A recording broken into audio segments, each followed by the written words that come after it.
Hello, how are you? I am back again, and today I thought I'd have a quick chat about Jo Malone London's English Oak and Redcurrant. Let me just check. Yeah, it's called English Oak and Redcurrant. I always worry that I'm gonna be like, it's English Oak and Redcurrant, and actually it's Redcurrant and English Oak, but it's not. I got it right.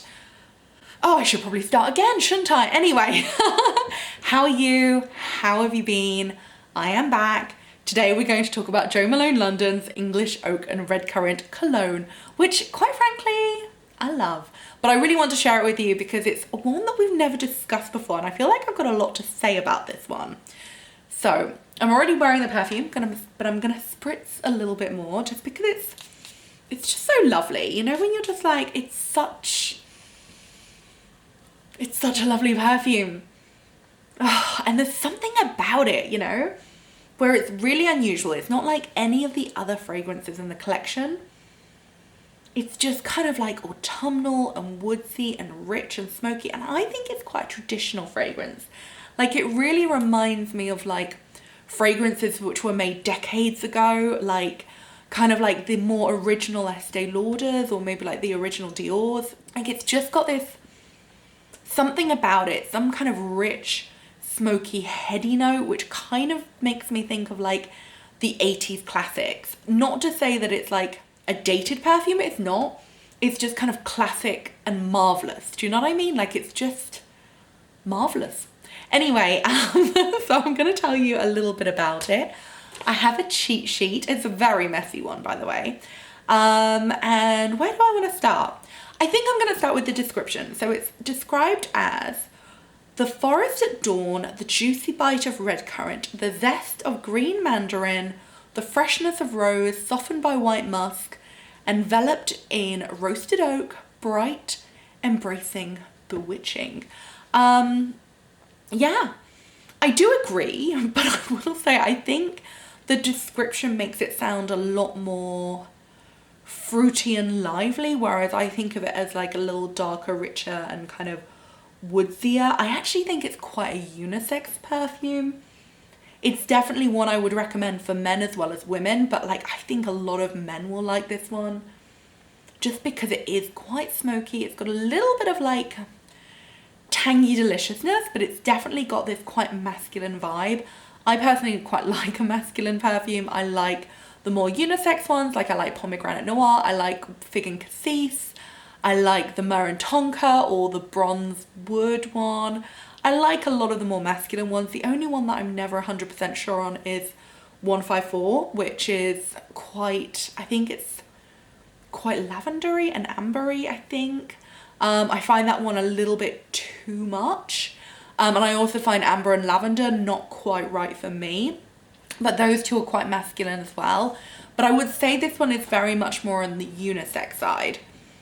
And it's kind of, I don't know, it's just like, it's rich, it's warm, it's kind of smoky, it's kind of got this, it does have this like roasted kind of warmth and almost deliciousness to it. But then there is also kind of like this floraliness, there's a very green accord to it. Like, I do really like it. It's kind of very woodlandy. You get the berries, you get the greenness, you get a slight tint of aquatic, kind of almost dewiness. Like, the musk is very subtle. The rose is less rosy, but more like a texture. Like, it gives this warmth and this full bodiness to it. And it kind of softens the roasted oak as well. The mandarin, I don't think is very mandarin. I think you get more the green leaves of the mandarin, but I do definitely feel like there's a touch of fig in there, which I love. I love, love, love fig. And I did actually write down on my notes that I kind of feel like there's similarities with English Oak and Redcurrant and also Wild Fig and Cassis. Just because they both have the red berries in. I think they've both got quite a lot of green notes, but then they've also got a woodsiness. So I do think if you like Wild Fig and Cassis, I think you should give English Oak and Redcurrant a try. What else did I think it reminded me of? It reminded me a little bit like of the bronze wood, the pomegranate noir, and also the fig and cassis. It's a little bit less green than the fig and cassis, but it does have similarities with the greenness, the berries, the woodsiness, and the unisex vibe as well. So I wrote that down. I also wrote that it was elegant and old school, quite masculine, and it was very rich with like woods and berries. Like it's very woodlandy, it's very kind of like enchanted. It is quite bewitching, as they say, and it's just got this kind of real autumnal, full-bodied, rich woodlandiness, and it really is quite lovely and quite special, but also it's not sweet, which I really like about it. And I don't know, it's just kind of special and classic and exciting and autumnal, and it just feels good and joyful and just really elegant as well. What else have I written down? I wrote that it was quite good day to night perfume. You can definitely wear it in the day, you can definitely wear it in the night. It's got really nice nutty notes, which I keep picking out. And it's also got a hint of spice with the florals. I can't quite put my finger on it, but it's almost like nutmeg or cinnamon. It's kind of like a sweet spice, which is lovely.